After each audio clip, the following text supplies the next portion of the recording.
Welcome to the Veil of Truth, your gateway to uncovering hidden insights and illuminating mysteries.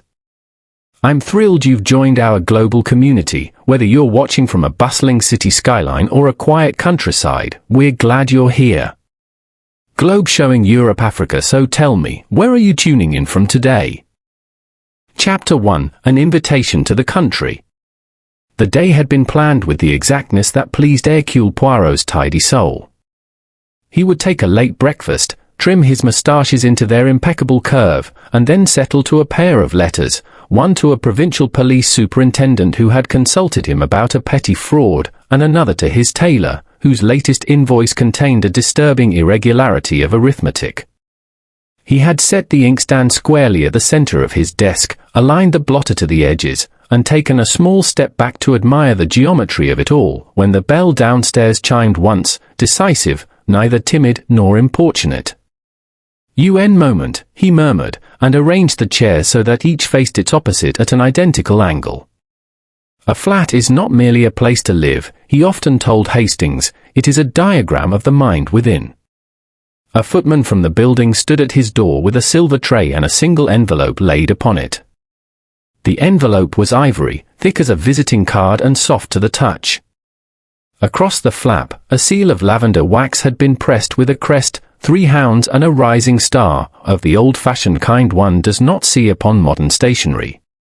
The scent rose delicately, violet, yes, but a particular, faintly peppered violet that suggested age rather than a young woman's dressing table.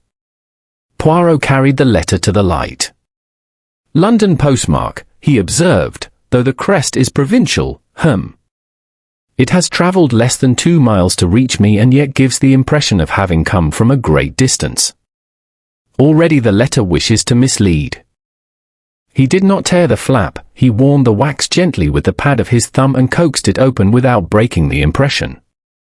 The paper within matched the envelope, heavy, decal-edged, with a watermark, a leaping deer and the words Carter and Ely, Strand. The hand was careful, the strokes firm in the uprights and faint in the crossings, as though the writer had practiced composure and only barely succeeded. "Monsieur Poirot. I am Lady Eugenia Harcourt of Harcourt Hall, Dorset.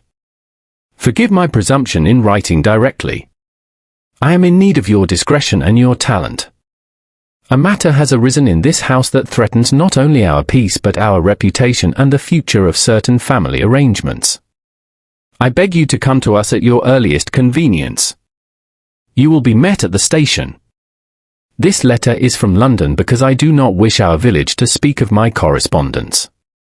You will understand. Please send no reply. I shall expect you tomorrow unless you find yourself engaged upon some greater emergency, in which case I entreat you to send word by telephone under the name Violet. I remain, yours faithfully, Eugenia Harcourt." "Violet," Poirot repeated softly, and his eyebrows made a small roof over his eyes. A code word, Hastings would say. But for what? A flower, a color, or the hour of dusk? He turned the letter sideways. A faint smear of graphite lay along the left margin, as though a note had been penciled and erased. Beneath the signature a transparent film of scent lingered, not dabbed but drifted, as if the paper had slept in a drawer among sachets. The seal had been pressed slightly off-scent, not the manner of a servant but of a lady sealing for herself, a small vanity there. He was still considering these small incongruities when the door flew open without so much as a courtesy knock and Captain Hastings bounded in with the draft of a late summer about him. "My dear Poirot, you will never guess where I have been," he announced. "No, you never guess, you know. But I shall tell you nevertheless, I have been to look at a motor." "Bon," said Poirot, placing the letter on the desk, "then you shall look at a train." "A train. We travel to Dorset in the morning." Hastings' face brightened with the kind of pleased confusion he always displayed when a new case was in the air. "A case, is it? Splendid. I might have known. You have that expression, like a cat who has heard a mouse sneeze." Poirot permitted himself a small smile and passed him the letter. Hastings read it with the respectful slowness of a man who thinks better of a thing if it has a crest. "Sounds serious," he said. "Reputation, family arrangements, that sort of language." "It is the language of people who fear scandal more than they fear wrongdoing," Poirot replied. "ABN, that can be useful. One learns much from those who wish everything to remain as it is." Hastings turned the page over, held it to the light, and sniffed. "Perfume," he announced. "Very good. And something else?" Hastings looked blank. "The London postmark," said Poirot, tapping the corner of the envelope. "Yet Our Lady writes of a village in which she does not wish to be observed posting a letter. She has come to town for the express purpose of secrecy. That speaks of a woman who expects observation. It is not, as you say, the usual carelessness. She seems to know you will come." "Ah, that," Poirot shrugged, and the gesture somehow included the room, the morning, and the careful moustaches. "Lady Harcourt has the instinct which all suppliants possess. She writes as if the matter were inevitable. But she also provides for refusals. The name Violet, set so, indicates a channel of communication. Telephone under the name Violet, not to the hall, you perceive. To a number she will supply when we are en route, or which is already known to a confidant. It is a small thing, but small things make the pattern." Hastings cast an eager look at the suitcase in the corner. "Do we know anything of the Harcourts?" "Only that their crest is old and their paper is dear." Poirot lifted the envelope again and studied the seal. "Observe, mon ami, it has been pressed with a ring, I think, and in a hurry. The impression is shallow at the star. A servant could have done better with a proper die. So, Our Lady fears even her own household."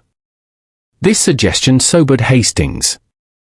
He lowered himself into the exact chair Poirot had placed for him, and only then did Poirot allow the line of his mouth to relax. The geometry remained intact. "The country will do you good," Hastings said, recovering his cheerfulness. "It will do us both good. You've been looking a trifle bored of late." Boredom, Hastings, is the enemy of order. When the mind is idle, it makes mischief with symmetry. It imagines rearrangements of furniture, which is an extravagance of the intellect. "No, we will go to Dorset, we will see this Lady Eugenia, and we will render to her, if it is possible, the small service she requests. If it is not possible," he lifted a finger, "we will render to her the truth." Hastings laughed. "I wonder what the matter can be." Poirot's eyes went again to the single word in the body of the letter. Violet. It was not only a flower, it was an hour between light and dark, a tint of bruises, a gemstone under candlelight, a perfume remembered rather than worn. And it was in the wax, the faint scent, the silence between the lines. When a lady writes of the future of an inheritance and begs discretion, he said, it is not a matter of a mislaid umbrella. There will be money, and there will be emotion. These two together, they are like petrol and a match. "Do you think there's a crime already?" Hastings asked. "There is always a crime," said Poirot simply. "The question is only whether the law has yet noticed it." They spent the remainder of the morning in the rituals that always soothed Poirot before a journey. He supervised the packing as a general might marshal troops. The valise must hold an equal balance of shirts, the shoes must sit with the toes out, never in, to avoid unlucky beginnings, the hairbrush must be wrapped to keep from giving up its bristles to the careless friction of a sleeve. Hastings attempted to assist and was twice rebuked with good humor. At last the cases were arranged by size at the door, and Poirot, content, ordered lunch to be simple and symmetrical, 2 cutlets, 2 potatoes, and 2 pears, each an identical twin to the other. The afternoon brought a telephone call from the railway office confirming their compartment. Poirot asked for a table by the window and, when told a table could not be guaranteed, obtained it by the application of reason to timetables and a tone of voice that suggested the immutable laws of movement would be offended otherwise. He was pleased. The little grey cells prefer a view when they pass from one landscape to another. They left London in a soft pallor, the sky holding that peculiar English promise of both sun and rain. Hastings read his paper. Poirot reclined with his eyes half closed, as he often did when thinking. The countryside unwound, damp meadows, hedgerows clipped into modesty, church spires peeping with the shyness of well-brought-up daughters. At each halt, Poirot opened his eyes to observe the platforms. Once he saw a girl with a parcel tied in blue string and thought, fleetingly, of parcels he had seen tied with haste, and parcels tied with care, and how each knot had told him something useful. "Do you suppose she's alone in the world?" Hastings asked suddenly. "Lady Harcourt?" "No. People with crests are rarely alone. They are surrounded by relatives and by persons who depend upon them. Loneliness is the privilege of the obscure." "Then there will be plenty of suspects," Hastings said cheerfully. Poirot smiled without warmth. "You jump to the end when we have not yet begun. I do not speak of suspects until I have observed. We will look with the eyes, we will listen with the ears, and we will think with the mind. After that, perhaps, we will speak." The train drew into a small station hugged by trees. A chauffeur in dark livery waited at the barrier, holding a card with M. Poirot written upon it in a neat, almost feminine hand. An odd thing, thought Poirot at once, the chauffeur usually scrawls. This one had practiced. The motorcar was a handsome creature with polished lamps and a faint aroma of leather and, was it fancy, violets, drifting from some sachet hidden away. "From Lady Harcourt, sir," the chauffeur said. "She sends her compliments and hopes your journey was comfortable." "Exceedingly," said Poirot. He settled himself beside Hastings, and as they turned out of the station yard and into the green lanes, he arranged his gloves on his knees with precise fingers. The hedges flashed by, glossy and deep, and the road lifted and dipped as if inhaling. Once they passed a cottage where a young woman stood at the gate with a basket on her arm and a baby on her hip. Once they crossed a narrow stone bridge where the water below showed the pewter colour of an English stream. The day softened towards evening. "Look, Poirot," Hastings said, pointing ahead. "That must be Harcourt Hall." It rose gradually out of its own parkland, a house of pale stone with a central block and two wings, its windows long and even, its roofline martial without being forbidding. In front, a gravel sweep described a perfect oval, and beyond, the ground sloped away to a line of trees that made a dark fringe against the lessening sky. There was beauty here, and there was an attention to proportion that made Poirot's heart, which loved order, beat with a calm pleasure. Yet as they drew up, he felt also a tremor running through the air, a dissonance in the harmony. On an upper balcony a figure moved and was gone in a movement too swift for a greeting. On the terrace a second figure stood with her hands folded as if in prayer, though it was only the posture of a woman who has schooled herself to stillness. The great door opened, the old brass catches made no sound, which is not the way of old houses unless they have been bribed with oil for the occasion. Lady Eugenia Harcourt received them in the hall. She was tall, her hair white rather than grey, and her face of that fine English kind which shows fatigue only at the corners of the eyes. She wore a string of dark beads that did not quite suit her, an old-fashioned choice, perhaps deliberate. Her hand in Poirot's was cool and dry. The violet fragrance was stronger here, though not oppressive. It clung like a polite secret. "Monsieur Poirot," she said, and her voice had the steadiness of someone who has been steady for a long time. "I am grateful that you have come." "Madam," said Poirot, bowing his egg-shaped head, "you are gracious. We are at your service." She looked at Hastings with a swift, appraising glance that liked him at once, as most glances did. "Captain Hastings, I believe?" "Forgive me, but I have heard that you sometimes assist Monsieur Poirot." "Very occasionally," Hastings said modestly, and coloured with pleasure. Lady Eugenia inclined her head. "You will be shown to your rooms. There will be tea." She paused, and her eyes went to the broad stair as if she had expected someone to descend and that someone had failed her. And afterwards, if you are not too tired, I will tell you why I have troubled you. It is, I fear, not a small thing. Poirot bent again. When a thing is not small, he said gently, it is better placed in small hands that can hold it without dropping. We will listen with care. And as they followed the maid up the wide staircase and the scent of violets drifted after them like the ghost of a thought, Poirot reflected that the letter had not deceived him. The matter had indeed travelled only 2 miles through London. The trouble, however, had travelled much farther, from the past towards them, gathering colour as evening gathers its violet light. He made, with his fingertip upon the polished banister, a tiny circle, the first mark in the mind's notebook, and prepared the little grey cells for work. Chapter 2, Shadows at Harcourt Hall. Tea waited in a long, pale salon whose windows looked over a lawn brushed to velvet. The silver was old family silver, the sort that wears its own history without ostentation, and the cups were transparent as eggshells.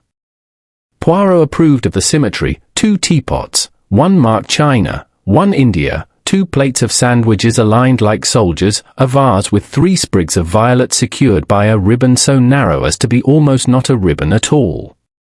Even here, the faint scent of that flower persisted, not strong, merely persistent, like a thought someone would not abandon. Lady Eugenia presided from a low chair. She had the air of a woman accustomed to small rituals, and to having them met without fuss. A maid poured, a maid removed, a maid hovered. Poirot's eye flicked once to the bell-pull, and once to the polished floor where the path from door to tea-table showed the faintest dulling of shine, a sign of frequent, purposeful tread. The traffic of a household in need. The family filed in with the natural reluctance of people anticipating explanations. First came Clara Harcourt, tall, with the pale fairness once called English and now, perhaps, merely hers. Her dress was simple, the cut too severe for her age, as if austerity had become habit. She gave her mother's shoulder a fleeting touch that was affection without display, and to Poirot she offered a courteous, uncurious glance, the glance of someone who recognizes utility in others but does not yet invest in it. Julian Harcourt followed with the momentum of a man perpetually arriving late to his own affairs. He was handsome in that open, careless way that makes people forgive a great deal. His tie was negligently correct, his cufflinks heavy, and a nick at the edge of his collar spoke of hasty mornings. He greeted Poirot with a smile that showed fine teeth and not much patience.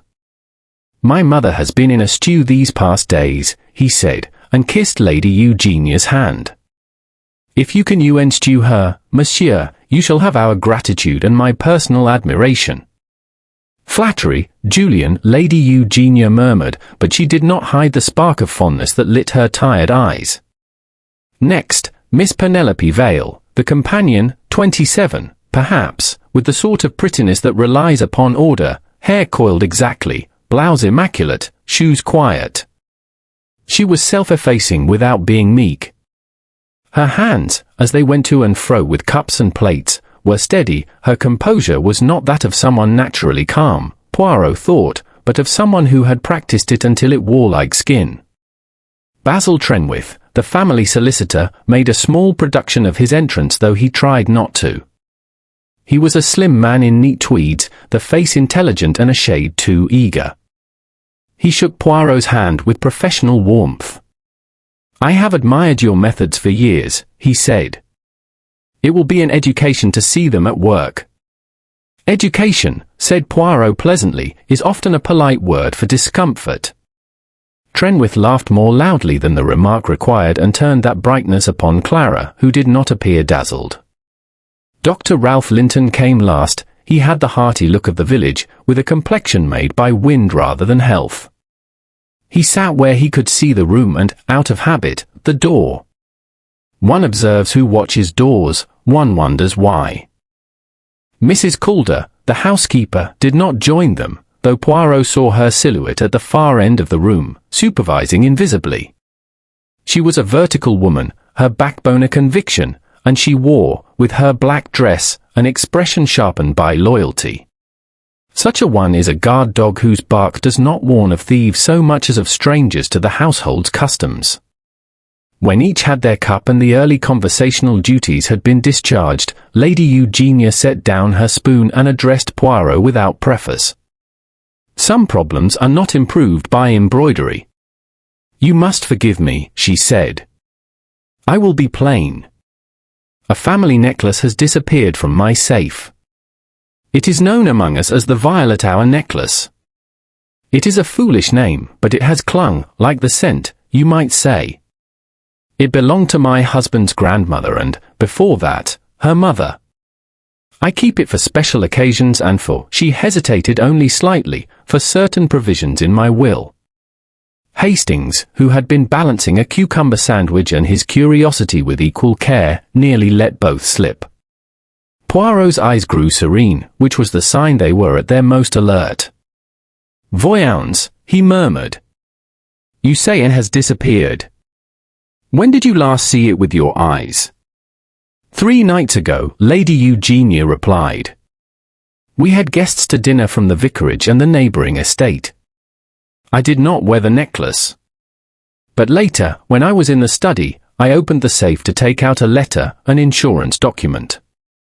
I glanced at the jewel case, as one does, reflexively. It was there then. And when was it not there? Yesterday afternoon, she said. I went to the safe to retrieve it. She swallowed, not dramatically, but with the reluctance of a proud person obliged to confess distress. I intended to send it to London for cleaning and valuation.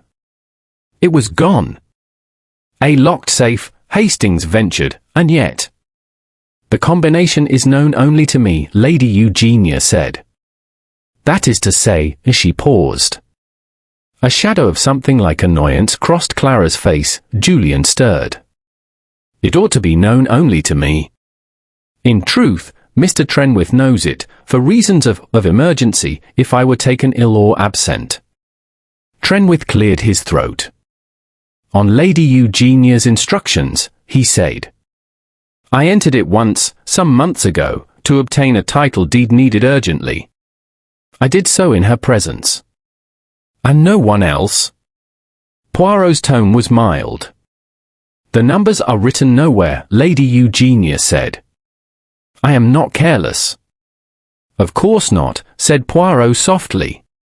Who else has, as we say, the opportunity? Who passes often through the study? The study is my mother's domain, Clara answered, speaking for the first time. Her voice was level and pleasant without softness. Julian and I use the library. Miss Vale attends to correspondence in the morning room. Mrs. Calder has no cause to be there. Except to dust, said Mrs. Calder from the doorway, where she had appeared as if invoked. But I do not dust the inside of safes, sir, nor do I go opening French windows in a lady's study. French windows. Poirot repeated, the neat head inclining a fraction. They look onto the garden, Lady Eugenia said. I left them open that evening. It was warm. But the safe cannot be seen from outside, it is behind a screen. May one see the room? Poirot asked. There is something else, Dr. Linton put in, as if the information had come to him reluctantly and decided to be useful after all. Forgive me, Eugenia. The day before yesterday the gardener reported footprints in the gravel below the study windows. He mentioned it casually when I was in the yard. He has an eye for disturbances of his boarders, you know the type. I told him to speak to Mrs. Calder, who is General-in-Chief here. She said what she has said now, that the safe is not advertised to the flower beds. Mrs. Calder sniffed, which in her language was a complete paragraph. Julian leaned back, his long fingers drumming a little tune upon the arm of his chair. We make a fuss over a trinket, he said lightly. It will turn up. Things always do, in houses like this. They skulk behind books, they cozy into drawers. We are haunted by our possessions, not robbed of them. Your brother does not value tradition as I do, Clara said, without looking at him. I value what can be worn and admired, Julian returned. I am not sentimental about iron boxes. Miss Vale, who had been very still, set down her cup with compensated care. Might it be a practical joke, she asked, and coloured faintly at her own daring. Forgive me. People do foolish things out of boredom and repent them when matters become serious. Lady Eugenia's gaze rested for a second upon Julian. It is not a joke, she said. It is not mischief. It is theft. Bien, said Poirot. We will treat it thus. Let us be regular. At what hours are the study and safe undisturbed? Who, at those times, has an alibi that is not merely, how does one say, polite? We will look for the footprints, we will inspect the windows, we will consider the dust. Monsieur Trenwith, you will oblige me presently with the history of this necklace. All treasures have their enemies in the past as well as in the present. Trenwith nodded, eager again. It was worn by Lady Harcourt's great-grandmother in a portrait that hangs in the long gallery. Amethysts and diamonds, mounted. Plus tarred, if you please, Poirot said gently. I prefer the facts in small dishes. May I ask, Dr. Linton said, whether you suspect an outsider? A tramp, a passing thief. Doctor, Poirot answered, there are times when the stranger is invited by the household without knowing it. Windows open suggest openness not merely to air. But let us not suspect where we have not yet looked. We will go first to the study. They rose. As they moved through the corridor, Poirot walked not quickly but with that contained energy Hastings often likened to a spring within a watch. He noticed the small scuffs on the skirting board at shoulder height, where a tray might have caught. He noticed the tiny tear in the edge of a rug, caught by a heel turning at speed. He noticed, too, the slight overpolish of the knob to the study door, as if it had been lately attended to. He filed each observation away as one files coins by denomination. The study received them with the odour of leather, paper, and something floral, fainter than in the salon but there. The safe stood behind a folding screen painted with Chinese birds of extravagant tail. Poirot went first to the windows. Outside lay the gravel path, combed by a fanatic, yet near the centre a scatter of stones had been pressed irregularly, betraying a hurried foot that had hesitated and recovered. He leaned out and made a small HM in his throat. Gardener's prints, most likely, Julian said, too quickly. Perhaps, said Poirot. He knelt, delicately, with an economy that spared his trousers, and peered at the sill. No scratches, no fibres, a single pollen grain crushed near the latch. He straightened with the same tidiness with which he had gone down. Madam, he said to Lady Eugenia, you will permit that I examine the safe. She agreed at once. He approached it not as a burglar but as a man curious about a friend's inconvenient habit. The dial was clean, though at 2 points upon its rim there lingered the faintest blur, not grease, not dust, something between, as if numbers had been touched with fingers that had recently held, what? Poirot's nostrils flared the least amount. Violets. Or the memory of them. He stepped back and let his gaze travel over the room. On the desk an inkstand of black glass sat square with the blotter, beside it, a candlestick with a spent wick trimmed too neatly to have been used last night. In the bin, a corner of violet-coloured notepaper showed. Miss Vale's stationery? Clara's? He did not touch it. Not yet. He turned. We will do nothing dramatic, he announced. We will not send for Scotland Yard, we will not rattle sabres. We will proceed with calm. Madam, you will instruct that no one enters this room unless it is necessary, you will keep the windows fastened, you will say nothing of value to the village. We will speak again after dinner. In the meantime I will walk in your garden.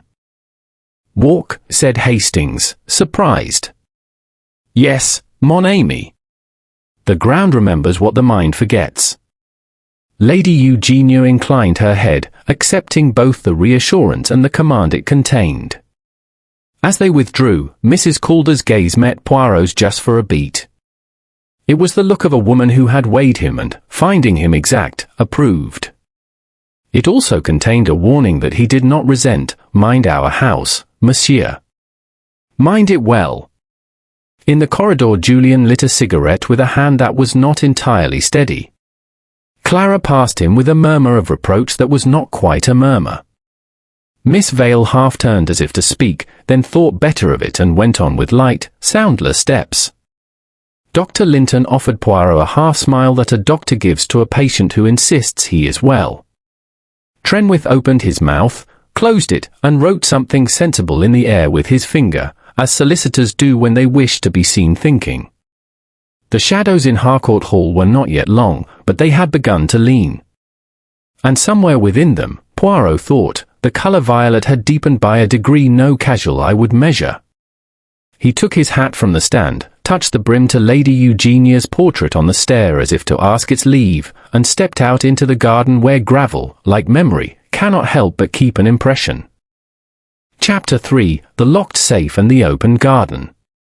The gardens at Harcourt Hall were kept as tidily as a well-cut suit. Gravel paths ran in clean ribbons between beds trimmed to obedience. Even the herbaceous borders looked as if they had been told firmly where to bloom and had agreed. Poirot's eyes warmed to the order of it, yet his mouth pursed, for order makes the small disorder very plain. Mr. Kershaw, the head gardener, met them by the study windows. He was a wiry man with a face the colour of old leather and a hat he wore like a verdict. He touched the brim to Lady Eugenia's guests and directed his speech, as practical men do, to the matter. "You'll be wanting to see where I found the prince, sir," he said to Poirot. "Here, if you please." He led them 3 paces down the gravel. The path bore the combed look that pleased Mr. Kershaw's soul. But there was a place where his rake had left a different texture, like the brushed nap of velvet against the pile. He had been careful, then, not to wipe out what he had observed. "Yesterday morning, 6 o'clock, he said. "I come along with the rake and look up, as I always do, to see whether the French windows has been secured. They were, but the gravel told me someone had been about during the night. Not my tread, mine's the great heavy boot with the wide heel. These were light town shoes, I dare say. They came to a stop here and doubled once, as if the fellow changed his mind, then off they went towards the yew walk." Hastings bent instantly. "I can't see a thing," he confessed. "Because Mr. Kershaw has raked," said Poirot, not unkindly. "And, also, because the dew and the sun have written over the page. But the page, it remembers." He knelt with a care that spared his knees and plucked from the margin of the path a tiny white crescent. A sliver of leather from a heel, perhaps. Thin, not nailed. "You are right, Mr. Kershaw, not the footwear of a gardener." Mr. Kershaw's mouth did not smile, but his eyes did. "I know my paths, sir." "You saw no one?" Hastings asked. "No lantern, no shadow." "In the night I am abed, Captain," said the gardener simply. "I rise at 4 in summer, but I am no cat. I did see a shape on the terrace late the evening before, just after 9. A gentleman's height, I should say. Could have been Mr. Julian. It could have been any man. Against the lamps inside, they are all one shade." Poirot's glance slid to the sill of the nearest window. He pressed a fingernail delicately against the paint. No scuff. He put his face close to the latch and drew in the air, as a man might who suspects a faint gas. "There is again that small perfume," he said to Hastings, without pointing. "It is everywhere here, the most timid violet." Hastings sniffed obediently. "I can't tell one scent from another. They all suggest a milliner's shop to me." "Then trust the nose that is fussy," replied Poirot. "Tiens, and here is something else." Close by the wall grew a tangle of late wisteria, the petals a washed-out mauve. On the outermost twig 2 little blooms had been crushed. He touched them. Whoever leaned into the window leaned out again, he murmured. Or else reached to test the latch. The latch is sound, Mr. Cleshaw said promptly. We had the carpenter in the spring. Sound, yes, said Poirot. But a sound latch does not prevent curiosity. Tell me, Mr. Cleshaw, who comes this way of an evening? The young master smokes his cigarette here sometimes, the gardener answered, after a small hesitation. And Miss Vale walks after dinner. She has a habit of counting steps. She goes up and down from the terrace to the urn and back again. I know because it troubles my gravel. Miss Clara keeps to the long walk. Her shoes don't bite, she treads lighter than most. Miss Vale counts her steps. Hastings repeated, as if the detail charmed him. A lady likes to be exact, Mr. Cleshaw said, neither approving nor reproving. Poirot rose, brushed a single grain of dust from his knee, and turned to the windows. He opened them from within, they moved with that expensive silence that is the gift of new oil. He stood, very still, half in and half out, so that his patent leather toes shone on the carpet and his heels took the light upon the stone. Observe, mon ami, he said. If I come from outside at night when there is dew, it will dry from the step where I stand first. If I come from inside to look out, the smallest pebbles will ride inward on the carpet edge. Which do we see? Hastings looked anxiously. I daren't say. 2 grains, Poirot said, and indicated with the tip of a pencil the place where the curtain brushed the floor. Here and here. Very little. The housemaids have done their work, and well. But the little stones, ils sont têtus, they are stubborn. Someone stepped out and back in again. The thief, said Hastings. Or the person who would make us think of a thief who comes from the garden, said Poirot mildly. It is possible to write a sentence upon gravel, Hastings. It is also possible to copy a handwriting badly. Lady Eugenia had not followed them onto the path. She stood inside the study, her hands on the back of a chair. She was a woman who seldom leaned, the posture told Poirot that her resources were stretched and she was conserving them by art. You do not think, she said, that a stranger came and broke my peace? I think a stranger would have made a more vulgar mess, madam, Poirot replied. He would have left scratches at the latch, or an empty cigarette of a brand he could not afford. He would have pushed the screen in his impatience, and the dust along its top would show a finger. It shows none. He reached up to the screen and swept a fingertip along the edge. When he held it up, it was clean. He smiled without joy. Someone has already dusted. Mrs. Calder, Lady Eugenia said at once. She dusts everything. Even what would better be left alone, said Poirot, and spread his hands. We do not scold. A good housekeeper wants a room to be good. But the fingerprints of care are as fatal to evidence as any thief's glove.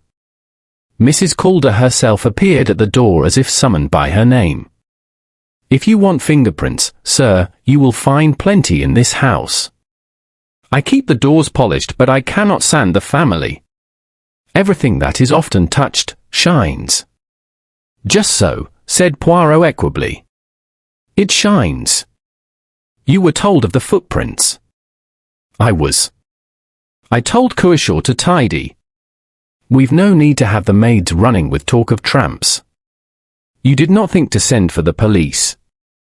Hastings asked, and, catching Lady Eugenia's look, wished the question back. We do not call the police for dirty gravel, Mrs. Calder said with dignity. We call them for crimes. And even then, not before necessary. There speaks the voice of the house, murmured Poirot. I admire it. He turned to Lady Eugenia. Madam, you say the combination of the safe is known to you and to Mr. Trenwith. You have not written it down. No, she said. And you have not changed it since your husband's time. A flicker crossed her face, the flicker of a thought that had occurred to her more than once and been put aside because it was inconvenient. No. Then the numbers are old friends, said Poirot.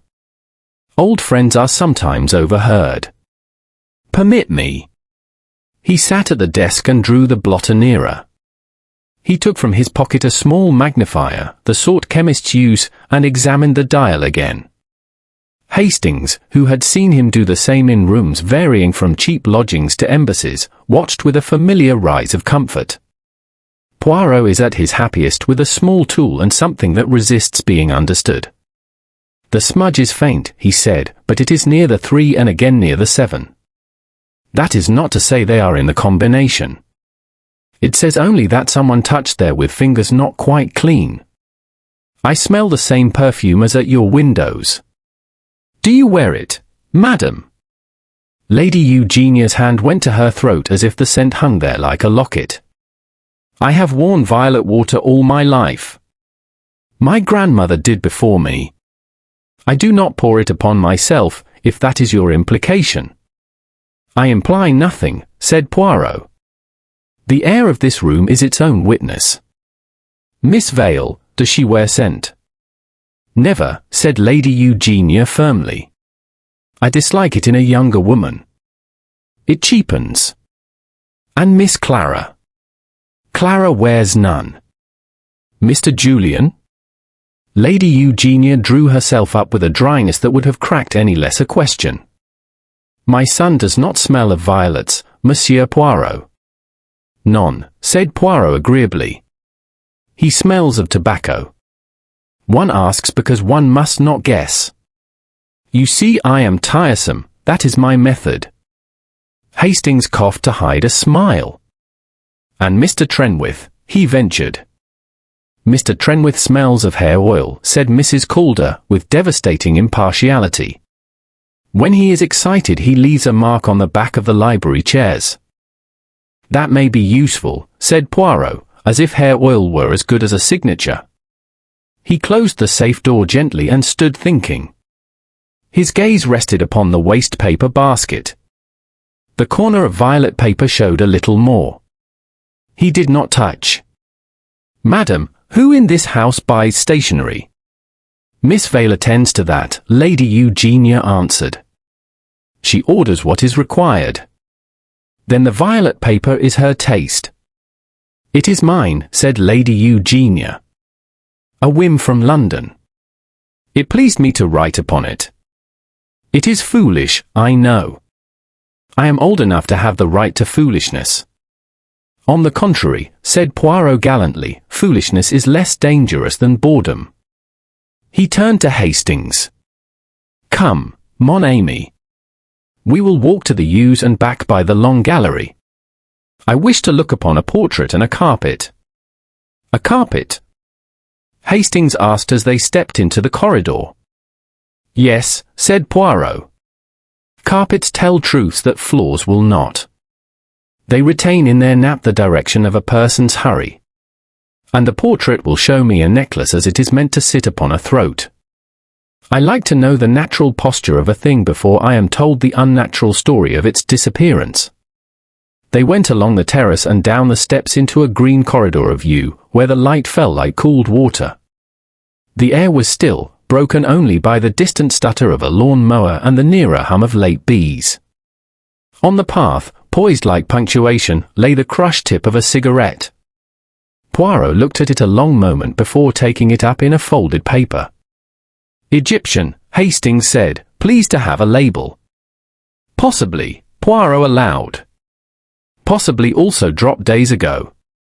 We do not fall in love with easy clues. We let them court us first. They returned by the side door and passed through the long gallery.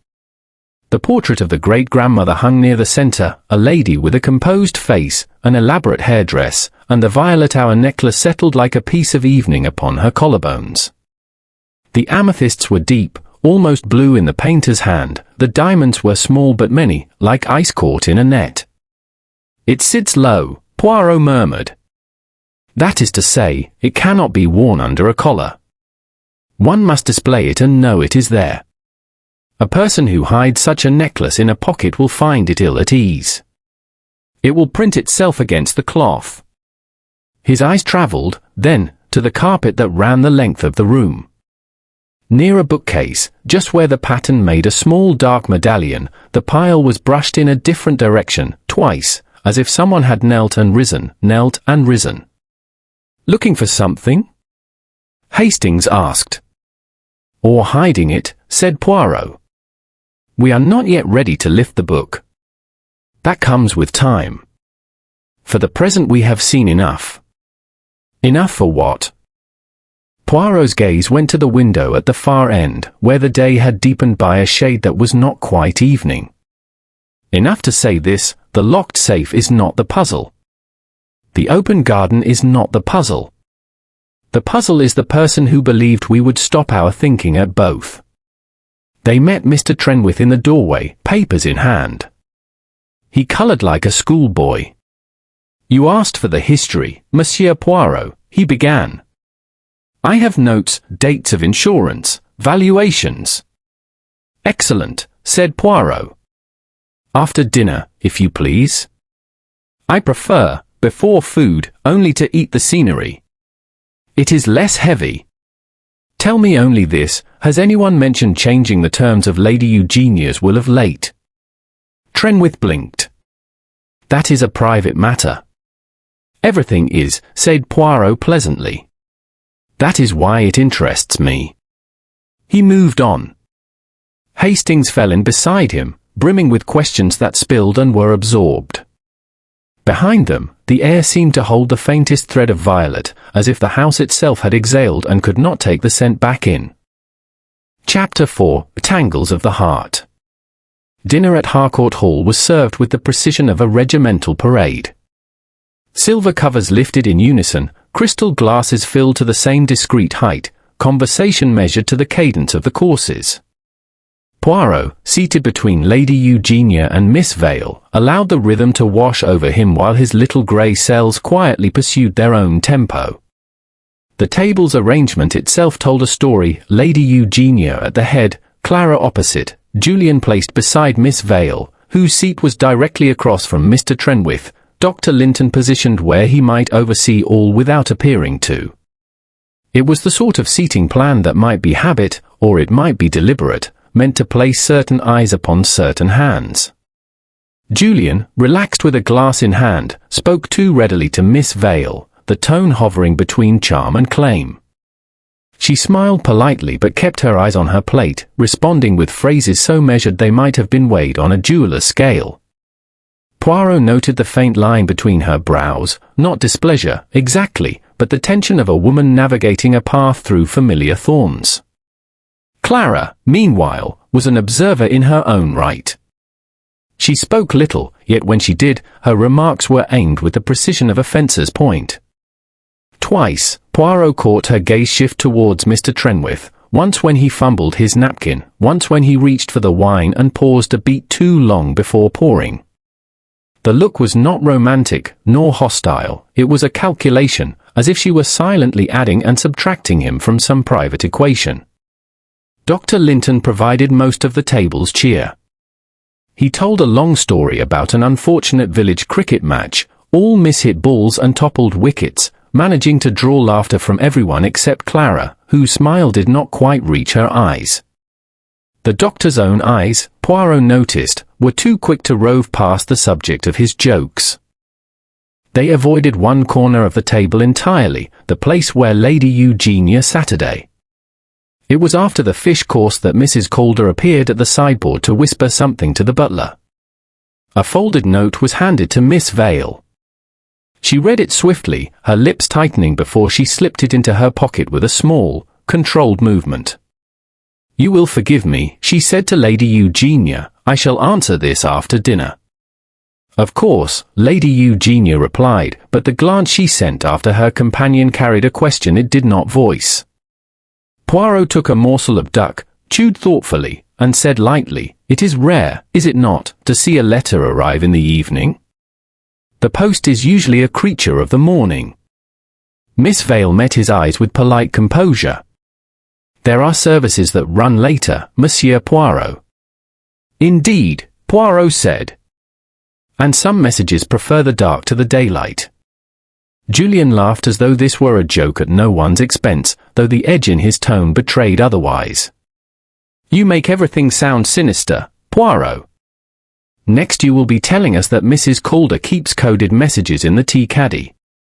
If she did, sir, Mrs. Calder said from the doorway, they would be alphabetized. A ripple of amusement passed round the table, but Poirot merely inclined his head. The moment passed, though it left behind a faint draught, like the air after a door is opened somewhere out of sight. After dinner, the company drifted to the drawing-room. Clara took up a book but did not read. Julian poured himself a second brandy. Miss Vale excused herself to the morning-room for correspondence. Mr. Trenwith stationed himself by the mantelpiece, gazing into the fire with the expression of a man composing persuasive arguments to an invisible jury. Poirot, standing with Hastings near the piano, lowered his voice. You observed, mon ami, that the companions of the young lady are not all the same? Julian is too eager, Mr. Trenwith, too careful. And yet there is a triangle here, though its points are not what they seem. Hastings frowned. You mean a love triangle? Not always love, Hastings. Sometimes a triangle is built of fear, resentment, and advantage. Before Hastings could press for clarity, raised voices reached them from the library across the hall. The door was closed, but the tone carried, Julian's, sharp and impatient, Trenwith's, lower but edged with insistence. Poirot moved to the corridor with the quiet tread of a cat on polished boards. Hastings followed. Tired of this, Julian was saying. You've no right to meddle. It is my duty to advise your mother. To ruin her peace, you mean? You think I don't see what you're after? A pause, and then Trenwith's voice, cool and precise, I think you would be wise to conduct yourself with a little more care. You've left traces, Julian. Even the best gambler knows when to fold his hand. Footsteps approached the door. Poirot and Hastings withdrew discreetly to the shadows. Julian emerged, his face set in the smile of a man who has been warned and resents it. He went directly to the smoking room without seeing them. Moments later, Trenwith came out, straightened his tie, and rejoined the others as if nothing had occurred. Later, when the household had thinned for the night, Poirot wandered the corridor alone. The lamps were turned low, the air scented faintly with beeswax and, still, that persistent thread of violet. Near the morning-room, he paused. The door stood ajar just enough for him to glimpse Miss Vale at the desk, her head bent over a sheet of violet notepaper. She was writing quickly, glancing at a small envelope beside her, postmarked London, with no return address. She burned something in the fireplace, the small flare lighting her face before she drew the curtains against the night. Poirot stepped away without sound. Hastings, waiting in their shared sitting room, looked up from polishing his pipe. Anything? Poirot removed his shoes and placed them neatly side by side. Everything, he said, is like a knot in a fine chain. One must find the first twist. The quarrel in the library, voila, that is a twist. The letter to Miss Vale, another. And always, there is the scent of violet, which is both everywhere and nowhere. You think she's involved? Hastings asked. Poirot held up a hand. Any precipitance par. We do not accuse, we arrange the facts, as one arranges flowers in a vase, until the pattern shows itself.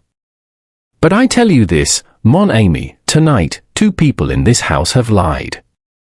One for themselves, one for another. Which is the greater danger, we shall see. Before retiring, Poirot took a final turn through the hall. By the study door, he noticed something he had not seen earlier, a faint smear along the edge of the wood, just at the height of a hand gripping the frame. It was too dark for paint, too pale for polish, perhaps powder, perhaps something else entirely. He touched it lightly with a fingertip, lifted it to his nose, and detected once more that elusive perfume. He straightened, the faintest smile curving beneath his moustache. "Ah," he murmured to himself. "The garden has entered the house, and the house has stepped into the garden. And between the two, Monsieur Hastings, the truth walks very quietly indeed." When he returned upstairs, the lights in the long gallery were already dimmed, but the portrait of Lady Harcourt's great-grandmother seemed to regard him still, the painted amethysts glowing faintly in the half-light. Poirot paused before it, as if in conversation with a silent witness. "We are patient, madam," he said softly. "You wore your necklace in full view, yet here, in your house today, it hides. But not forever." He inclined his head to the painted lady, as though she had agreed to lend him her confidence, and went up to bed. The night closed over Harcourt Hall, its air heavy with the mingled scents of Polish, paper, and violets, and with the unspoken tangles of the human heart. Chapter 5 of A Sudden Death. The house woke early, not with bells or the clink of pails, but with a sound that belongs to trouble, the hurried tread that forgets carpets and remembers only distance.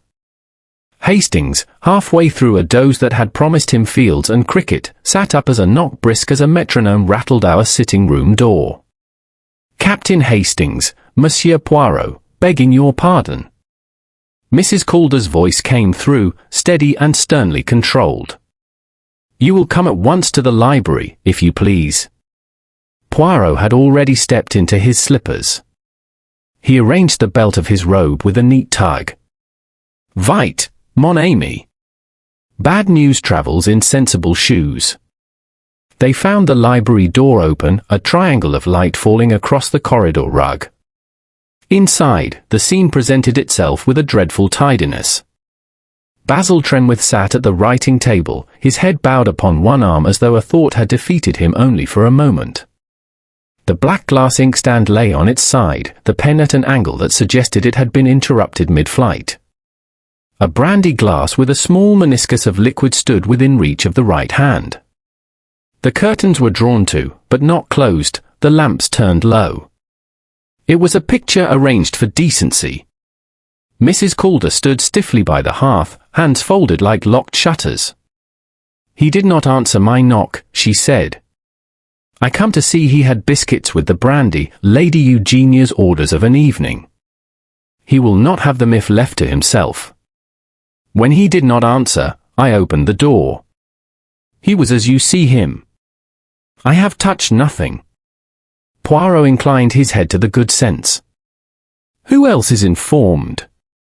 "Dr. Linton has been sent for," Mrs. Calder replied.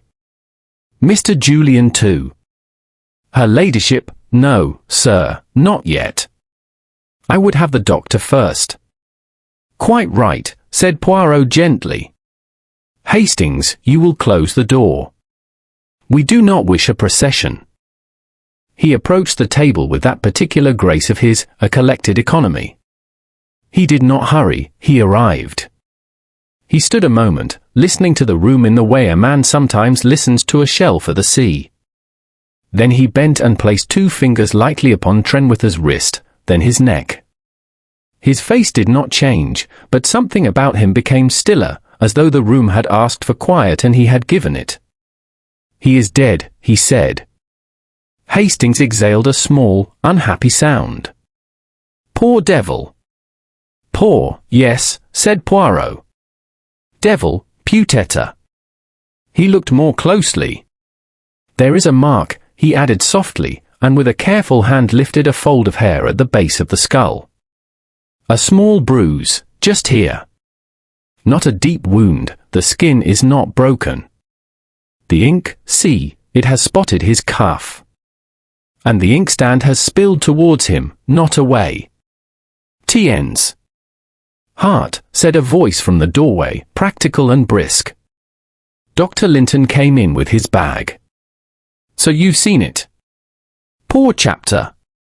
The strain of these last days, people take things to heart, you know."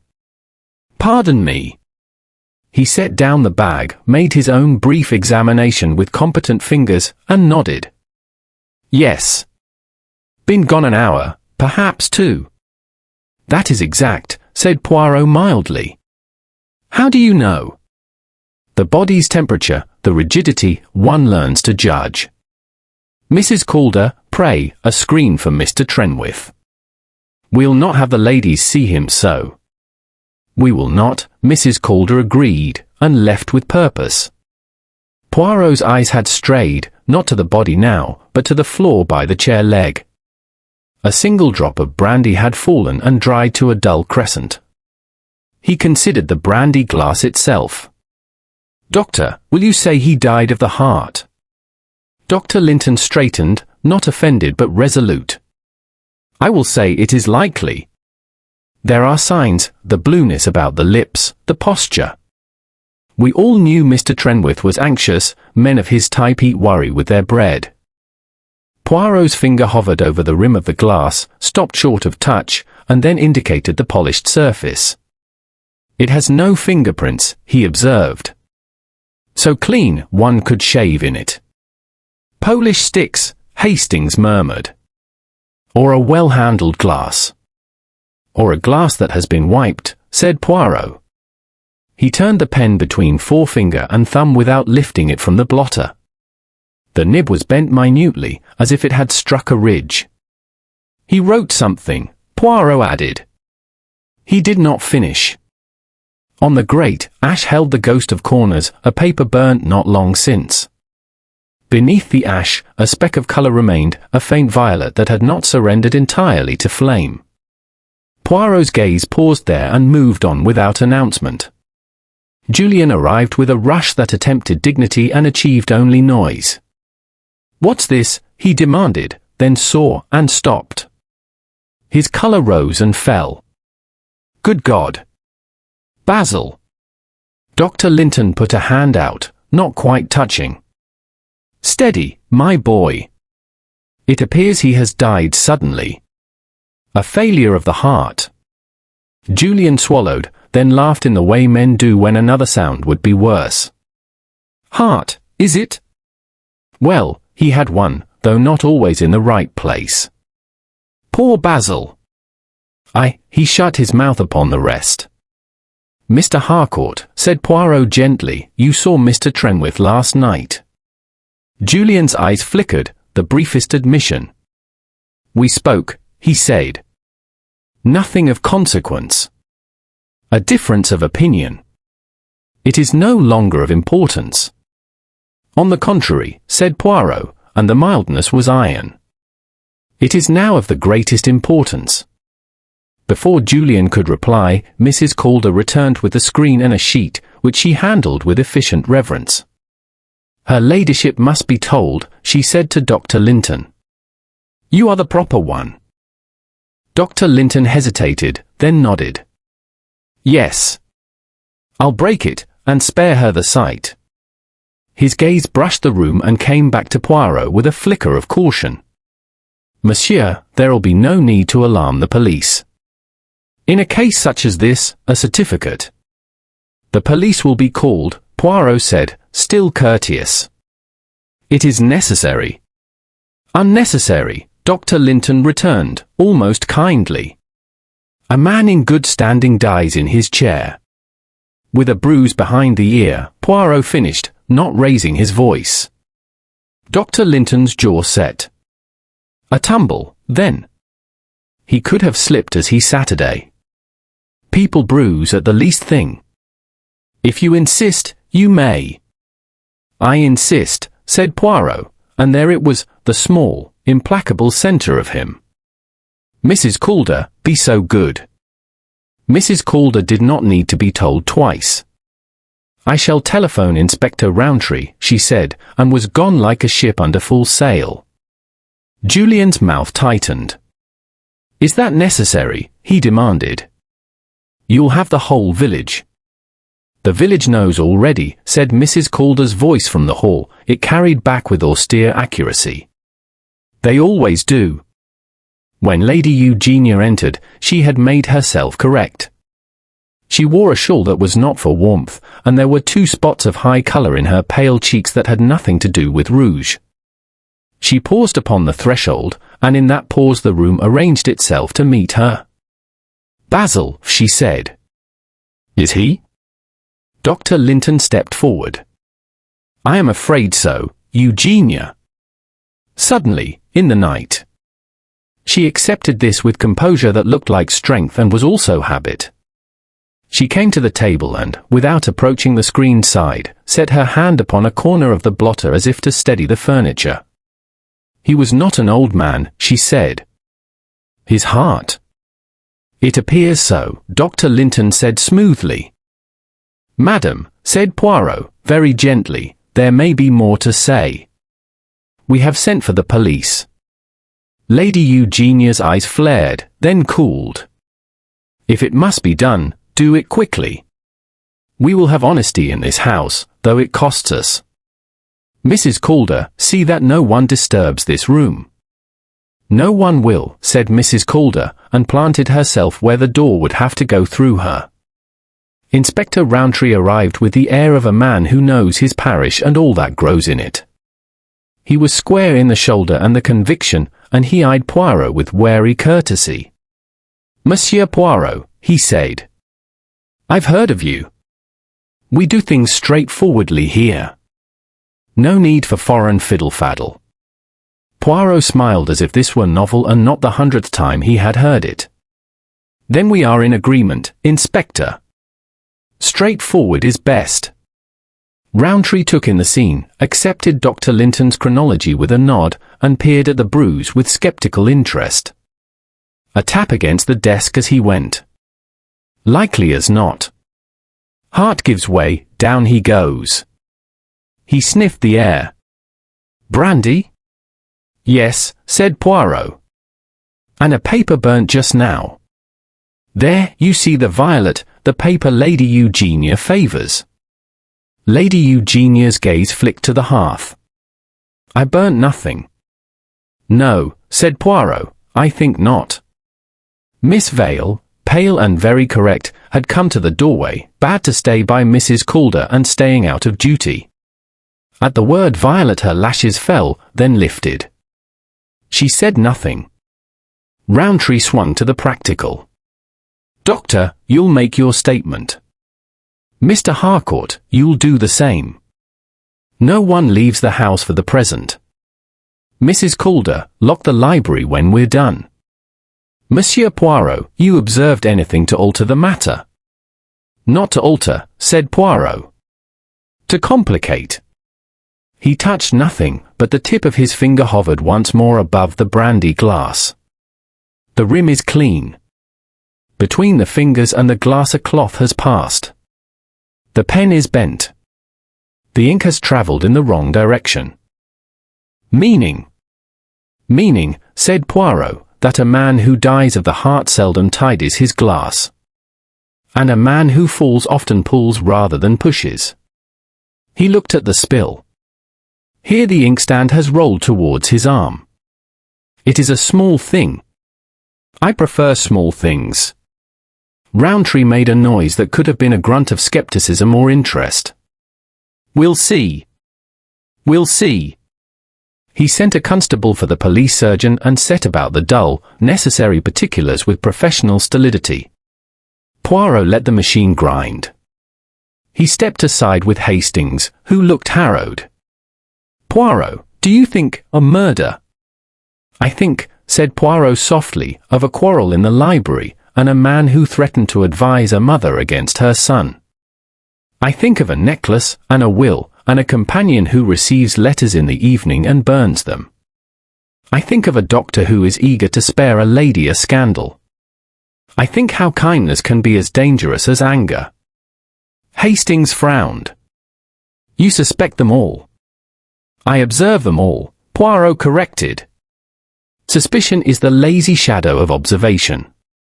He moved once more to the hearth and looked at the ash without stooping.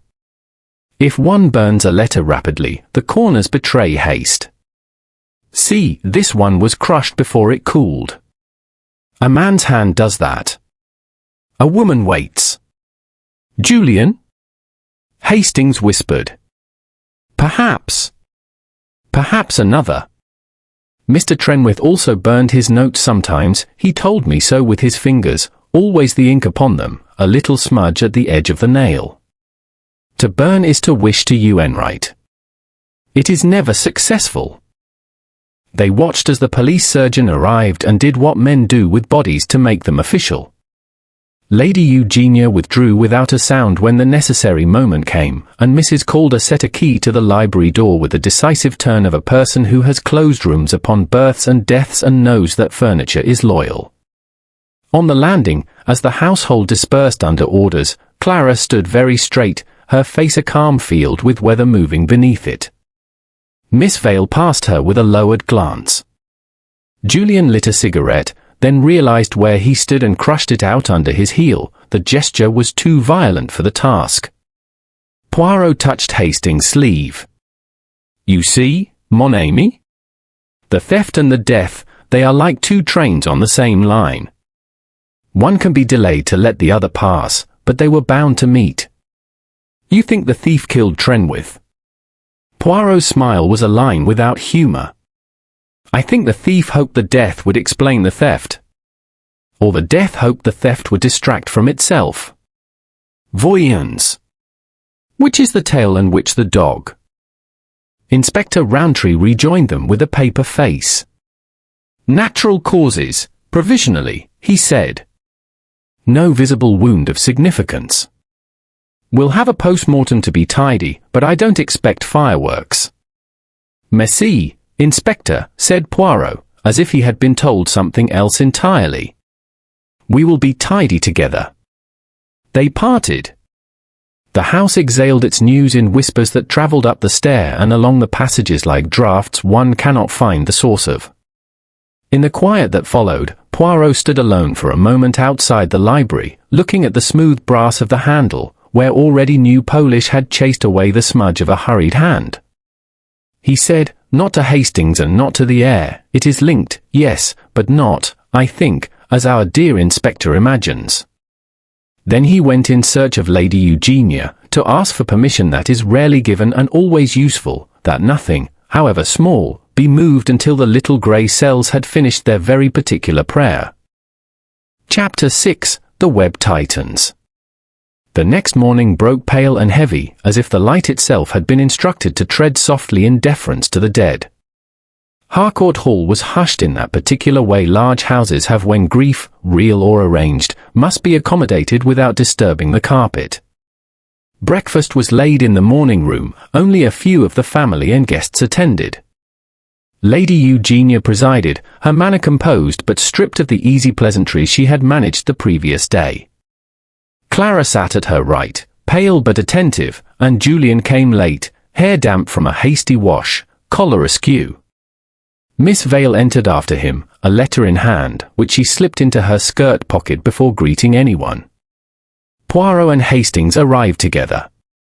Poirot's eyes roved over the table as he took his seat, not only the faces, but the way hands moved to cups, how gazes met or avoided.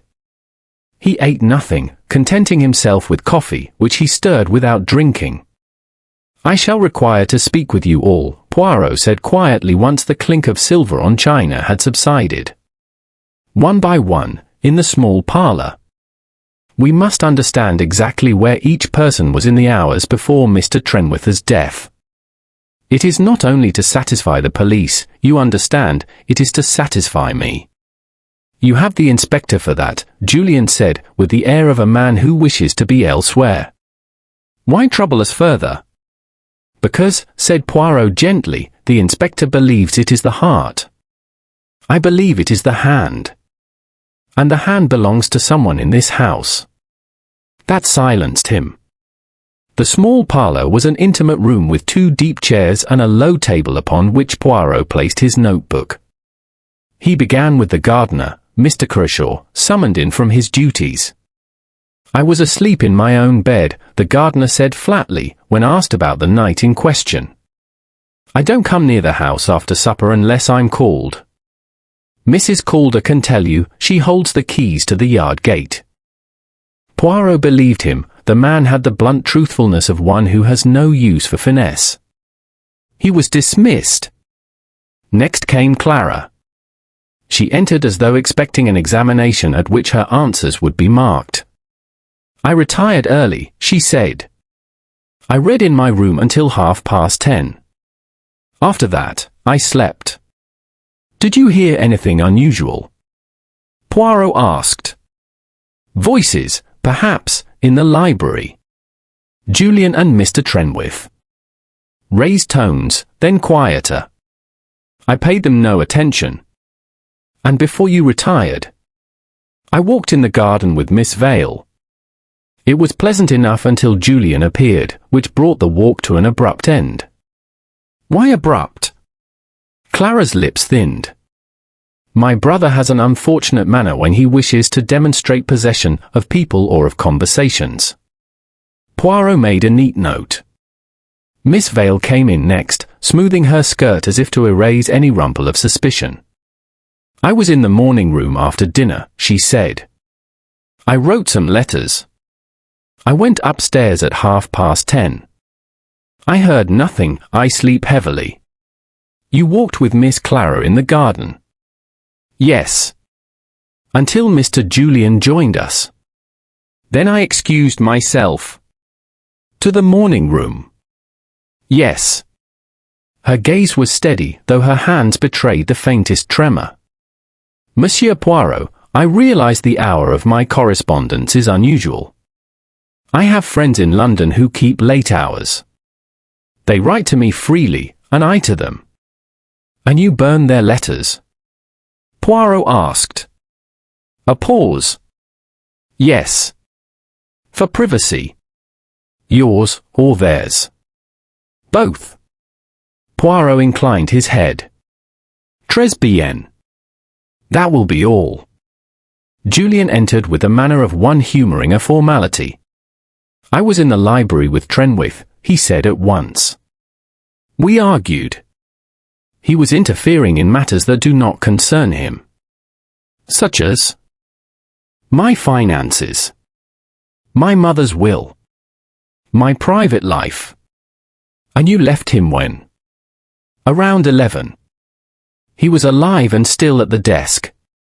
Poirot let the silence grow. "You did not return?" "No.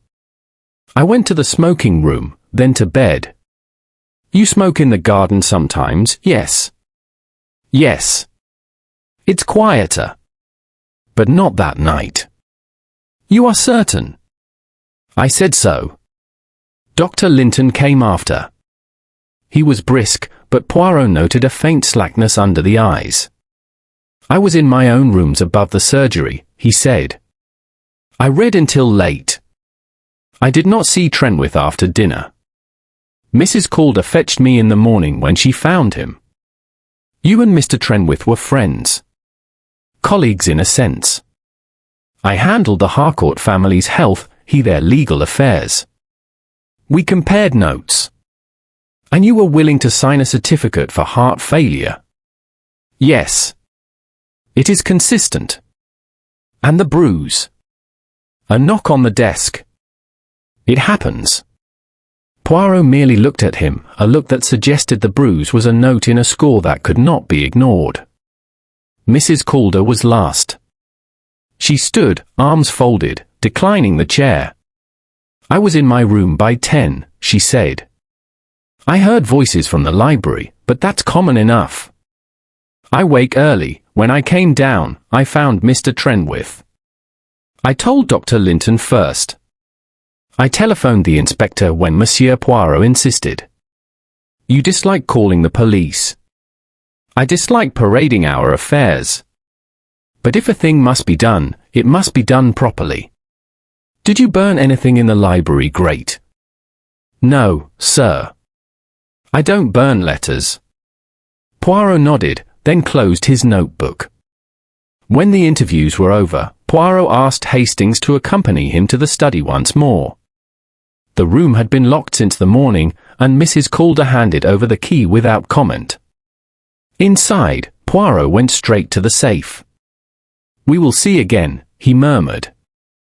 He turned the dial slowly, listening, as if for a heartbeat. 375. Voila! The door swung open. The shelves were neat, but a faint trail of dust ran along the edge of one, as though something had been slid out and replaced by a hand careful not to disturb the general order. Lady Eugenia's papers, Hastings said. Perhaps, Poirot replied. Or perhaps a hiding place briefly used. You see, mon ami, a thief is not always a stranger to his own stage.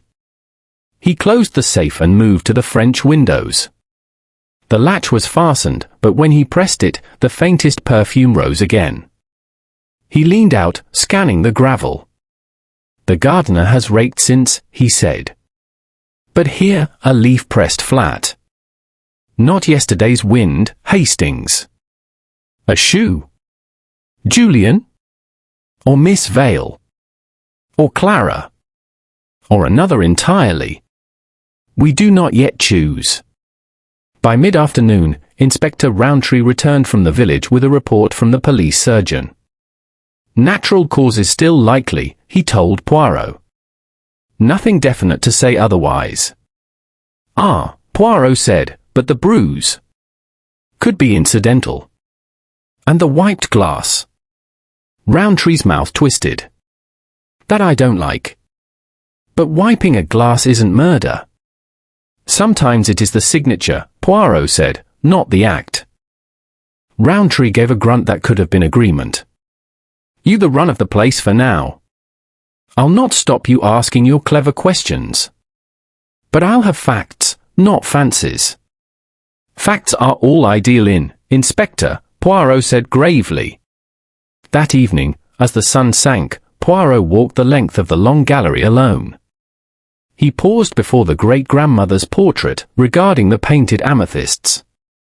She wore it without fear, he murmured. Now it is hidden with great care. The one who hides a thing too well must, in the end, bring it out again, if only to admire it. When he turned, Clara was at the far end of the gallery, half in shadow, watching him. She did not move or speak, but in the last of the light her shoes glistened faintly, and Poirot, who had an eye for polish, saw that they were marked with the faintest trace of soil. He smiled and bowed slightly, as though greeting a partner before a dance neither had yet agreed to begin. Chapter 7. The Gathering Storm.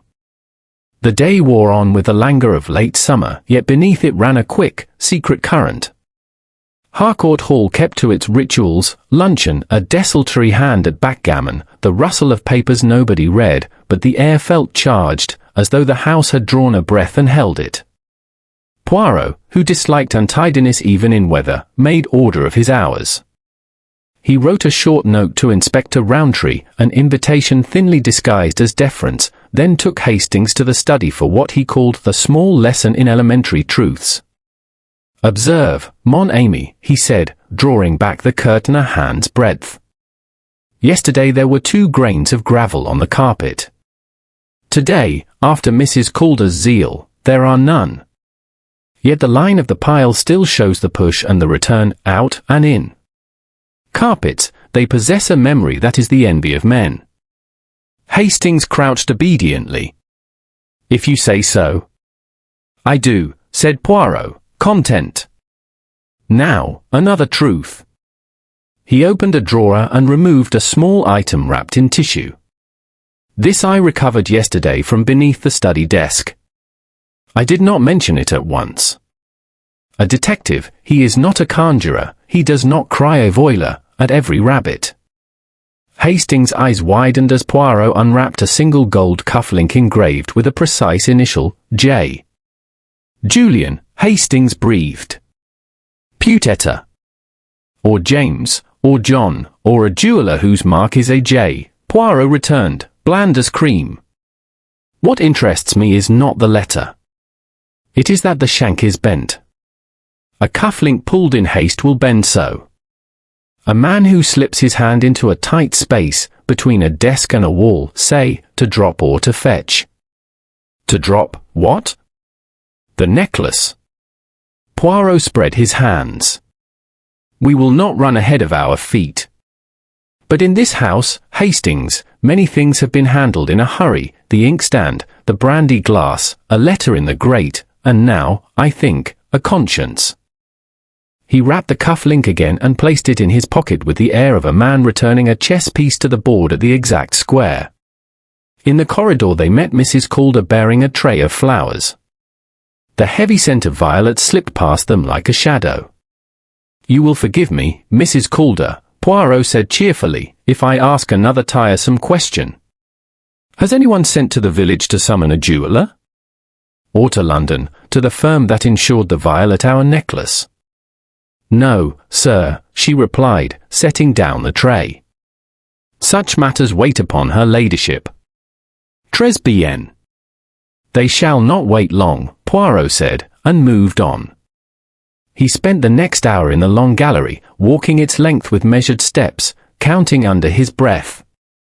Twice he knelt to inspect the carpet near the bookcase where the pile had shown those telltale reversals. On the second pass he drew out a volume at shoulder height, Whitaker's Almanac, its pages swollen with the weight of years of facts. He did not open it. He slid it back with care, eyes half closed as if listening to a tune he had almost recalled. By late afternoon the light turned delicate, as if the day itself felt shy of its own conclusions. Poirot sent a message through Mrs. Calder. The company were requested to assemble in the drawing-room at 6 o'clock. "Requested," Mrs. Calder repeated, approving the courtesy while conveying the command. Inspector Rowntree arrived a quarter of an hour before the hour, his hat in his hand, his manner a compromise between suspicion and curiosity. "You wrote that I should find it instructive to attend," he said. "I don't hold with theatricals." "Nor I," said Poirot serenely. "I hold with clarity. Today we will make it." Rowntree eyed him. "You found something." "I have found," said Poirot, "that the simplest way to catch a fish is to lower the net where it already swims." At 6, they gathered. Lady Eugenia entered first, her stillness more than poise now, it was resolve. Clara followed with that quiet readiness that had begun to interest Poirot more than her silences. Julian came with his smile set like a decoration, Dr. Linton, brisk and guarded, Miss Vale, precise as a pin, and behind them Mrs. Calder, who took up a position by the door as if she were herself a piece of furniture designed to prevent drafts and departures. Poirot stood by the mantel, one hand cupped over the other as if cradling the room. He inclined his head. "Mesdames, messrs," he said, "I thank you for your patience with my methods. They are dull, I know. They require walking when one would sit, they require noticing when one would prefer to look away. But I promise you they arrive, always, where they intend." Julian, who had never loved speeches that did not center him, shifted. "If this is to be long." "It will be short, monsieur," said Poirot, with a courteous finality. "I have 2 announcements. The first is that the violet hour necklace has not left Harcourt Hall. It is here." A tremor passed round the room, not unlike the ripple when a school of fish alters course as one body. "And the second," Poirot continued, "is that before we go to dinner, I wish it to be placed upon this table. By the person who currently possesses it, or by the person who last had it in their keeping." Silence. Even the curtains were still. Rowntree coughed. "This is irregular," he muttered, not entirely displeased. Poirot's eyes wandered, not idly, from face to face. Lady Eugenia's hand tightened on the arm of her chair. Dr. Linton looked at the carpet as a man does who hopes to discover there a prescription. Miss Vale's lashes lowered and lifted. Julian's jaw took on a defiant angle. Hastings privately associated with schoolroom punishments born with swagger. Clara stood very straight, the faint mark of soil still at the edge of one shoe, as if she had forgotten to be perfect. "Come," said Poirot gently. "We will spare ourselves unpleasantness. I have arranged matters so that no one need be humiliated. The necklace, if you please." Nothing moved. "Bon, then," said Poirot, and his tone, still agreeable, acquired an edge fine as a new blade. We will do it another way. He turned to Mrs. Calder. Be so kind as to have the long gallery lit as if for guests, and to send someone, no, not a servant, Mr. Julian, to fetch a certain book from the second case, fourth shelf, Whitaker's Almanac. He will bring it to me unopened. Julian blinked. Why should I? Because, Poirot said, it is fitting that the son of the house should assist in the restoration of a family treasure. For heaven's sake, do as he asks, Lady Eugenia said, not raising her voice and yet filling the room with her will. Julian went. The silence that followed had texture. Hastings heard the faint tick of the clock, and somewhere, far away, the cry of a peacock. A minute passed, another. Before the third had time to take itself seriously, Clara moved. Wait, she said. She slipped a hand into the pocket of her plain skirt and drew out the violet hour necklace. It lay across her palm like a spill of twilight, the amethysts deep as evening ponds, the diamonds pricking light. A small sound escaped Miss Vale, half admiration, half fear. Clara stepped to the table and set the necklace there. There is no need to fetch Whitaker's, she said, meeting Poirot's eyes. I found it this morning in the library, tucked, clumsily, between the pages of a gardening volume. I took it because I did not know what madness had seized this house, and I feared. She stopped, and in the pause was everything she had decided not to say. I intended to return it quietly when the noise had died. Julian reappeared in the doorway with an empty hand and a discomfited face. He stopped dead at the sight of the necklace. Well, he said too lightly, it seems I am not needed for this trick. Inspector Rowntree stepped forward, authority reclaimed. Miss Harcourt, why did you not inform us at once? Clara's chin lifted. Because, Inspector, my mother has endured sufficient pain this week. I wanted a moment that was ours before it became the village's. Poirot inclined his head. Mademoiselle speaks truth, and not all of it. His gaze flicked to the necklace. You did not merely intend to return it. You intended to decide how much of its story to tell. Clara's mouth pressed into a line. Wouldn't anyone? It is an honest answer, Poirot said softly. He turned to Lady Eugenia. Madam, will you forgive me if I say that for the moment the necklace must not return to the safe? Inspector Rowntree will take charge of it. That is proper, said Lady Eugenia, and the words were steady though her fingers trembled at last. She did not reach for the jewels. She kept her hands in her lap as if she were holding there something more fragile. Rowntree gathered the necklace with professional care into a cloth. The room exhaled. Miss Vale looked as if she might sit down suddenly. Dr. Linton did sit, with the small sigh of a man whose diagnosis has been contradicted by nothing and everything. Julian lit a cigarette and then, remembering the scowl Mrs. Calder saved for Ash, let it go out. Mrs. Calder's eyes shone, a loyal dog satisfaction that a wayward pup has returned, not to her, but to the hearth. Is that the end of it, then? Julian asked with forced laughter. A silly hiding place and a morning's fright? We'll all sleep better. No, said Poirot. It is the end of nothing. It is the end of the prologue. He took from his pocket the wrapped cufflink and set it beside the empty place where the necklace had lain. This, you see, is also part of our story. Julian's eyes dipped, held, and flicked up again. Lots of men have a J. Assuredly, said Poirot. The world is full of them. The interest of this one is not the letter but the bend. Someone, last night or the night before, put his hand where it did not wish to go, and the cufflink, poof, it protested. Dr. Linton cleared his throat. Monsieur Poirot, this is suggestive. But you cannot. I can wait until after dinner, said Poirot, with that sudden, disarming charm which made people obey him before they decided to.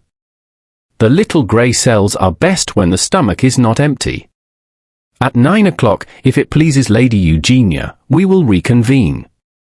Then I shall tell you how a necklace said to be stolen was borrowed by a fool, rescued by a sister, smelt by a detective, and witnessed by a doctor who wished the world kinder than it is." Lady Eugenia rose. "At 9, she said. "And until then, we will be civil. Mrs. Calder, dinner." As they filed out, the sky beyond the windows had turned that particular bruised colour sailors call the glass going down.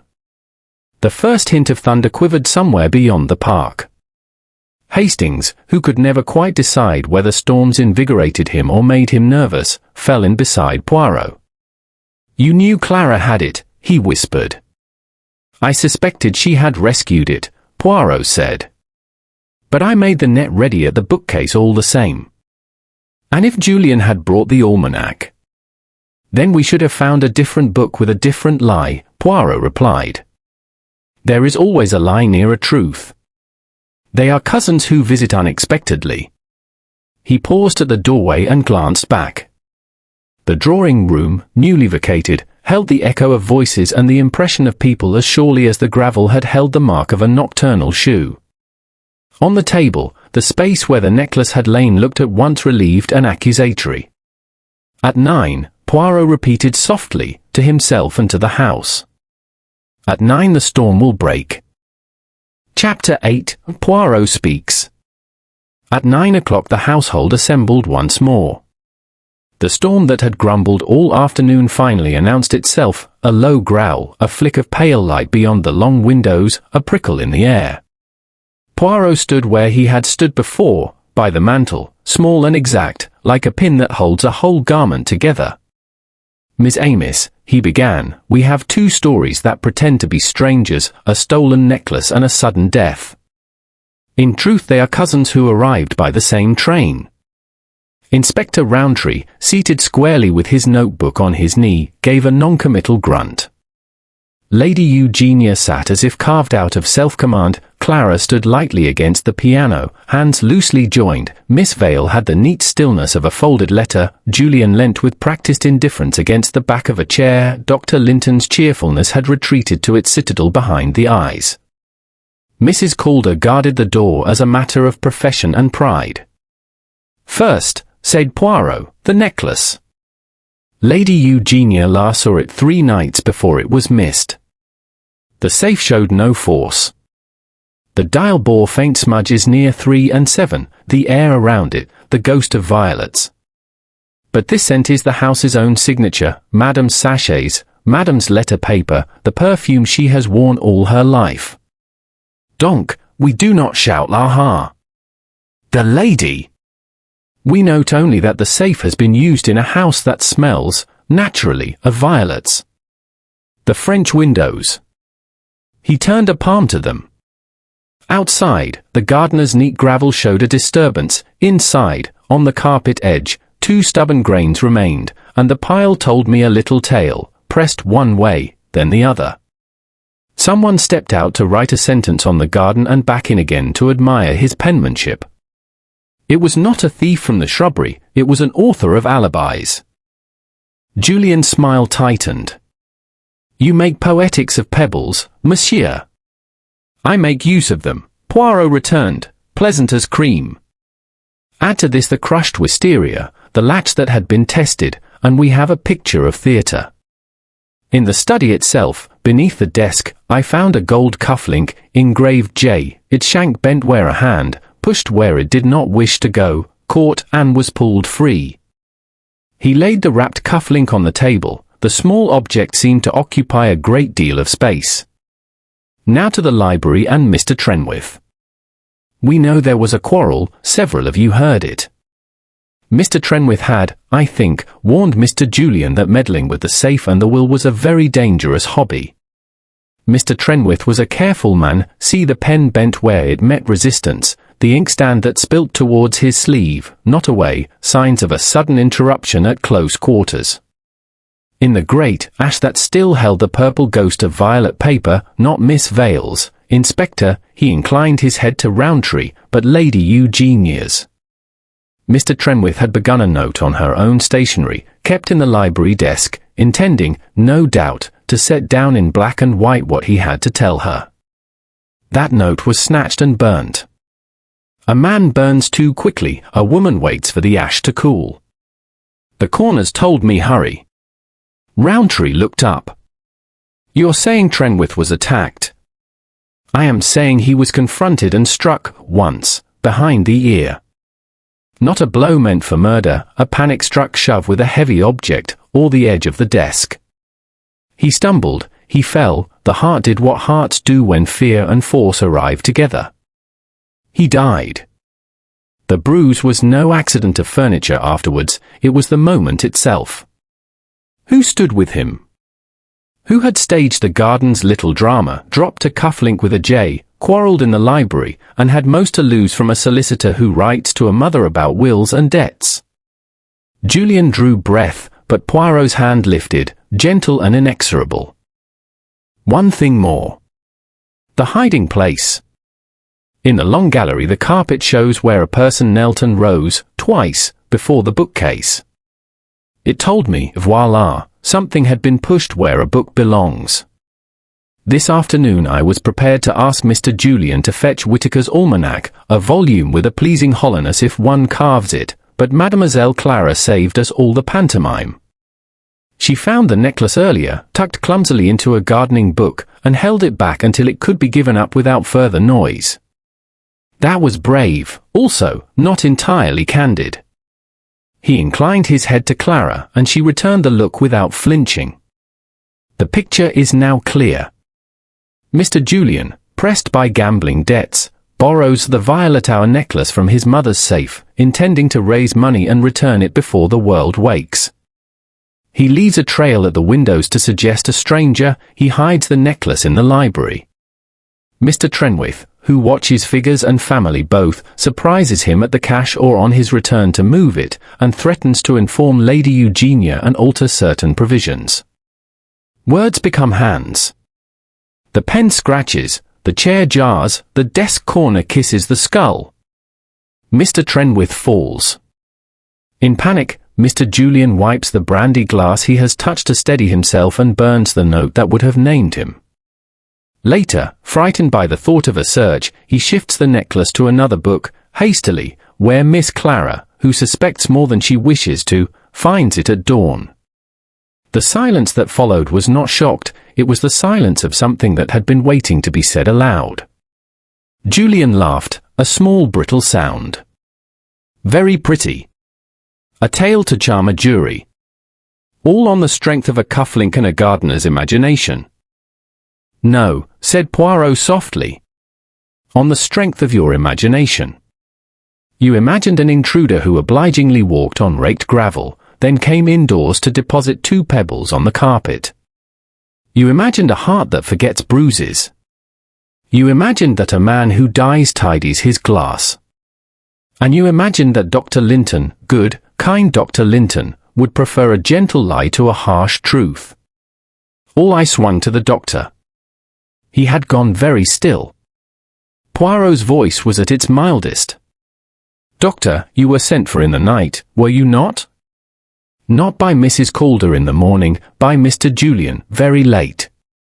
You came by the side door, you examined, you knew, as a competent man knows, that the bruise and the posture were wrong for an unheralded failure of the heart.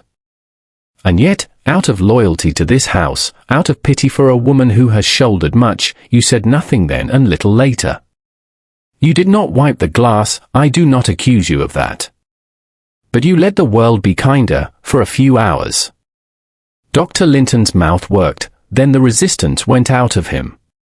He came to my rooms, he said, very quietly. White as paper. He talked of ruin, of what it would do to his mother. I went. I saw it was bad. I thought, if it could be left to rest, if the poor man's heart could be allowed to carry the blame, it would spare them all. I told him to say nothing, to go to bed, and I would make it decent in the morning. It was wrong. I know that now. Too late, Rowntree said, without malice, and the pencil resumed its steady march. Lady Eugenia had not moved. Julian, she said. Nothing else, merely his name, but in it was a history. He opened his mouth, bravado arrived and faltered. What came instead was younger, almost boyish. I didn't mean, he stopped, swallowed. He grabbed for the paper, he said he'd go to you, Mother. He enjoyed it, being important. I pushed him away. He stumbled. It was dark. I thought he'd shout the house down. You struck him, Poirot said, not unkindly. I pushed him, Julian insisted, wretchedly. He hit the desk, I heard it, and dropped. After, I did stupid things. I tried to make it look natural. I know how that sounds. I went to Ralph. He tried to help. Miss Vale made a small sound, like a thread snapping. She covered it with her hand. Poirot turned to her. You, mademoiselle, are innocent of the theft and of the death. Mr. Trenwith had discovered a youthful foolishness and indiscretion for which you have paid many times over. He used it to threaten you, he may even have sent some of those evening letters, to keep your nerves raw. You burned them because shame is a poor archivist. You feared he would cost you your place here, and you said nothing. You will reproach yourself for that, do not. It changed nothing essential. Her eyes filled and cleared. Thank you, she said, very levelly. Poirot faced Rowntree. Inspector, the facts are yours. There was no outsider. The necklace never left the house. Mr. Julian staged the theft and, in the confrontation that followed, caused Mr. Trenwith's death. Dr. Linton colluded after the fact to soften the blow he feared would fall upon Lady Eugenia. Mademoiselle Clara recovered the jewels and hesitated, as love hesitates, to bring them into the light. The rest is paperwork. Rowntree rose. He was not triumphant, good men seldom are when the work is in a decent house. Mr. Julian Harcourt, he said, I must ask you to come with me. Julian looked once at his mother. She inclined her head, no theatrical gestures, no collapse, only the grave acceptance of someone who has decided she will not be broken in public. You will do as the inspector asks, she said. And you will tell the truth. He nodded. Yes, Mother. To Dr. Linton, I'm sorry. I made a coward of you. You did not need help, the doctor said sadly. You were equal to it. They went. Mrs. Calder opened the door with the dignity of a priestess parting a veil. When it closed again, the storm broke at last, rain moving across the lawns in a soft fierce curtain. Poirot stood a moment, hands folded. Lady Eugenia rose and came to him. You have been very gentle, she said. I have been exact, he corrected, with a little bow. Gentleness is for afterwards. Clara crossed the room and took her mother's hand. Miss Vale, after a hesitation that was also courage, drew closer. Dr. Linton remained where he was, a man inventorying his errors. The house, which had held its breath, began to breathe again. Later, when Hastings and Poirot climbed the stairs, the air smelt less of violets than of rain. Hastings said, You knew, from the first, that it was Julian. No, said Poirot. I knew only that the trail was written by a person who believed in theatre. That narrows a family more quickly than fingerprints. And the violet everywhere. A perfume, mon ami, like gossip, clings to whatever it brushes. It misleads the nose that wants an easy answer. But the little grey cells, they are not so romantic. He paused before the portrait in the gallery. The painted amethysts glimmered in the lightning like small, steadfast stars. It returns to its rightful place, Hastings said. Poirot tilted his head. Yes. But not to the safe. To a clearer air in which, perhaps, people will speak less in whispers. He smiled up at the great-grandmother, as if concluding a pact. The violet hour is brief, Madam. After it, one sees